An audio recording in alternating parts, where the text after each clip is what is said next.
Here's how you make a cozy cone motel-inspired bacon mac and cheese cone at home. Start by rolling cardstock into a cone shape and covering in aluminum foil and coat with a nonstick cooking spray.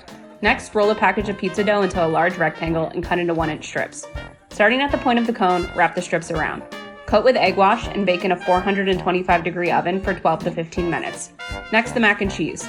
Start by cooking a pound of pasta according to the directions. Then cook your bacon and allow it to cool. Now onto the cheese sauce. Start by melting 1/4 cup of butter in a saucepan over medium heat and then add 1/4 cup of flour and cook until golden and smooth. Then add 2 cups of milk and whisk until smooth and let the mixture thicken over medium heat. Add 1/2 cup of cream cheese, allowing to melt, then 8 ounces of shredded cheddar cheese and salt and pepper to taste. Stir until smooth. Add in your cooked noodles and mix to combine. Fill your cones with the mac and cheese, top with the bacon, and enjoy! Let's make some iconic Disney snacks. Here are my top 5 Disney recipes you need to make at home. The cheeseburger pods from Pandora are always one of my favorites, and if you want a good hack for this recipe, you always can use flaky biscuits from a tube for the buns. The TOTCHOS from Woody's Lunchbox are always a fan favorite. I mean, who doesn't love chili over tater tots? Potato barrels. If you've ever been to Ohana, you know how good the bread pudding is. It's easier to make at home than you would expect, and you get to flambe, which sounds scary, but I swear it's not. I'm telling you now, if the spring roll cart in Magic Kingdom is open, you best believe you can find me there. I'm making the pepperoni ones, but I also have the recipe for the cheeseburger ones, so take your pick on what you like. They come together really quick, and you also can make these in the air fryer. And finally, my favorite snack/meal in all of Disney World. I have recipe tested this one so many times, and I think I have come close to perfection to making the Ronto wrap at home, so check it out. Here's how you make the cheddar cheese soup from Les Celliers and Epcot. This recipe is pretty simple. We're starting off by frying up some bacon. Into that, we're adding celery and red onion. Once that's cooked, we're going to add in some flour for thickness.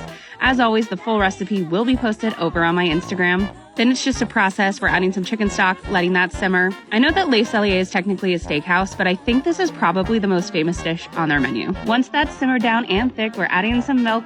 The creaminess of the soup will really come together in the last 15-minute simmer. You can't have cheddar cheese soup without cheddar cheese. We're adding in 8 ounces of shredded cheddar cheese. I prefer to shred my own. I just think it gives it a better texture in the soup. And then it's your final spices, which is Tabasco, Worcestershire, salt, and pepper. And it's Canada, so we're finishing it off with 1/4 cup of beer. Be sure to follow along for even more Disney Parks recipes. Do you recognize this snack? Let's head over to Magic Kingdom and recreate one of my all-time favorite sweet treats, the Cheshire Cat Tail. We're starting this recipe on the stove with some milk and vanilla, and we're just heating that up. We're making an easy creme pat. The whole recipe will be posted over on my Instagram if you have any questions. But then we're just taking eggs, sugar, and cornstarch, giving that a mix, and then we're slowly adding the heated milk mixture back into the eggs just so we don't scramble them. It's called tempering. And that goes back on the stove until it gets thick and bubbly. Then we're just rolling out some frozen puff pastry. We're topping it with that creme pat, and then we're also topping it with mini chocolate chips. This is my favorite sweet treat in Magic Kingdom. It usually has its own stand, but right now you can find it at Cosmic Rays. Then we're just folding it over essentially like a book, and then we're just going to cut it in 1.5-inch sections. Pop them on a parchment-lined baking sheet, give them a twist, and bake them in a 400-degree oven until golden brown. Once cooled, it's time to ice, and that's just powdered sugar, milk, and a bit of food coloring. Use a spoon to drizzle, and you've got yourself a Cheshire Cat Tail from Magic Kingdom.